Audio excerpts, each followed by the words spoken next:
प्रश्नावली 8.1 का क्वेश्चन 3 है कि यदि साइन ए बराबर 3/4 तो cos ए और tan ए का मान परिकलित कीजिए। मीन्स कि इसका tan ए और cos, ठीक है। तो देखिए आप पहले इसको देखिए, साइन ए दिया गया, हम जानते हैं, इसको हम मान लिख लेंगे। साइन ए बराबर होता है 3/4 दिया गया है, और हम आपको पढ़ाए थे लाल बटे का, बार बार वही चीज मैं बोल रहा हूँ। इससे आपको क्वेश्चन आसानी से लग जाएगा और आपको अपनी भाषा में देगा। तो अगर साइन की बात करें तो साइन बराबर होता है लंब बटे कोण। क्या होता है? लंब बटे कोण। लंब है आपका 3 और कोण कितना है? 4। अब देखिए तो साइन बराबर होता है लंब बटे कोण, तो लंब साइन का मान हो गया इसका साइन ए, लंब का मान 3 है और कोण का मान क्या है? 4 है। अब त्रिभुज बना लीजिए सर, देखिए ट्रायंगल बना लीजिए, समकोण त्रिभुज। यहाँ पे आपका देखिए इसको हम कर लेते हैं ए कर लेते हैं, इसको बी कर लेते हैं, इसको सी कर लिए हम। तो आप देख रहे हैं कि लंब का मान कितना है? लंब का मान दिया है 3 और कोण का मान है 4। इसको लिख लीजिए, क्या है? लंब है और नीचे क्या है? आधार है। अब देखिए अब आधार की अगर हम बात करें तो हमको आधार नहीं पता है, तो आधार पता करने के लिए क्या करेंगे? हम पाइथागोरस प्रमेय लगा देंगे। क्या लगाएंगे? पाइथागोरस प्रमेय। पाइथागोरस प्रमेय लगाएंगे। अब देखिए पाइथागोरस प्रमेय क्या होता है? हमको निकालना क्या है?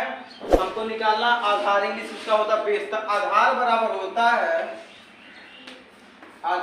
होता है कोण का स्क्वायर माइनस अंडर में माइनस लंब का स्क्वायर।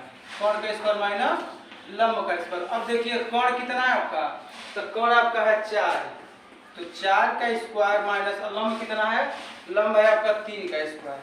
तो हो जाएगा, तो 4 चौको 16 माइनस 3 त्रिकी 9। अगर इसको हम घटाएंगे तो अंडर रूट आ जाएगा 7। अंडर रूट में क्या आ जाएगा? 7। अब ये बाहर नहीं निकल पाएगा, ठीक है। तो आधार आपका कितना हो जाएगा? चाहे से लिख भी सकते हैं, अंडर रूट कितना? 7। अब पूछा क्या है? cos ए और tan ए का मान पूछा है। अब आसानी से हम निकाल सकते हैं। तो देखिए तो cos ए की अगर हम बात करेंगे तो cos ए बराबर आप जानते हैं आधार बटे कोण। तो आधार बटे कोण, तो आधार क्या? अगर ए कोण लेंगे तो आधार ए बनेगा ए बी। तो आधार क्या हो जाएगा?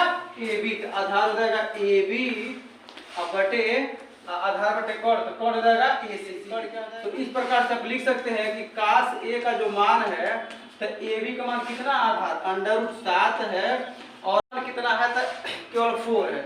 अब देखिए तो cos हो गया। अब बताना आपको tan ए का मान। तो tan ए बराबर होता है लंब बटे आधार होता है। क्या होता है? लंब बटे आधार होता है। तो लंब बटे आधार। अब देखिए लंब बटे आधार की अगर हम बात करें तो लंब आपका यहाँ पे कितना है? तो लंब आपका निकाला गया कितना? 3 और आधार निकाला गया अंडर रूट 7। तो ये हो जाएगा tan ए का मान कितना हो जाएगा?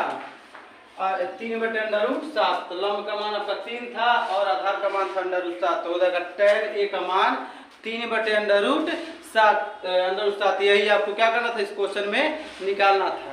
इस प्रकार से आप अपने क्वेश्चन को लगा सकते हैं।